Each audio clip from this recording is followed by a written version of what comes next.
बांग्लादेश में तलबा का एहतजाज रंग ले आया। सुप्रीम कोर्ट ने कोटा सिस्टम पर हाई कोर्ट के हुक्म पर अमल दरामद रोक दिया। हाई कोर्ट का फैसला गैर कानूनी करार। आजादी की जंग लड़ने वाले फौजियों के बच्चों के लिए 5% कोटा रखा जाए, अदालत का हुक्म।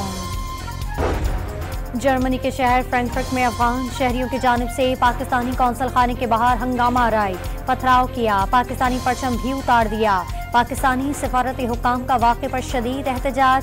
जर्मन हुकाम की जानिब से पाकिस्तानी सिफारत खाने को मुकम्मल तहकीकात की यकीन दहानी। पुलिस ने मुतअद्दिद अफराद को गिरफ्तार कर लिया। साबिक वफाकी वज़ीर शफकत महमूद का सियासत छोड़ने का ऐलान। फैसला किसी दबाव की वजह से नहीं किया, बाकी उम्र तहरीर और तदरीस के वक्फ करना चाहता हूँ, शफकत महमूद कटोए। आसिफ करवानी ने नून लीग छोड़ दी। अवाम महंगाई और बिजली के बिलों से मर रही है। खुशामदी टोले ने सब अच्छा है कि गर्दान लगा रखी है।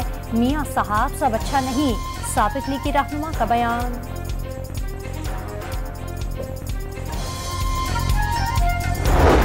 कराची में शदीद गर्मी, दर्जे हरारत 37 डिग्री सेंटीग्रेड रिकॉर्ड। शिद्दत 44 डिग्री तक महसूस की जा रही है। आज भी कहीं हल्की और तेज बारिश की पेशगोई। समंदरी हवाएं कल से बहाल होने का इम्कान। गर्मी की शिद्दत में भी कमी आ जाएगी। बहराए अरब और खलीज बंगाल से मानसून हवाएं कल दाखिल होंगी। इस्लामाबाद, रावलपिंडी, पंजाब, खैबर पख्तूनख्वा, बलूचिस्तान और सिंध में कल से गरज चमक के साथ बारिश का इम्कान। सिलसिला 25 जुलाई तक जारी रहेगी। बलूचिस्तान में बारिशों के बाइस मुख्तलिफ हादसात, 1.5 माह में 10 अमवात रिकॉर्ड। कराची के इलाके माड़ीपुर में डकैती मज़ाहमत पर फायरिंग से खातून और बच्ची जख्मी। मुल्ज़िमान मोबाइल फ़ोन और पर्स छीन कर फरार हो गए।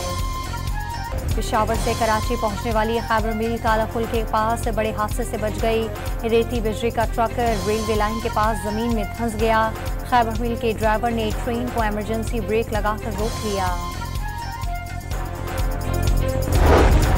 और लाहौर में जनरल अस्पताल के सामने खातून ने रिक्शे में 2 बच्चियों को जन्म दे दिया।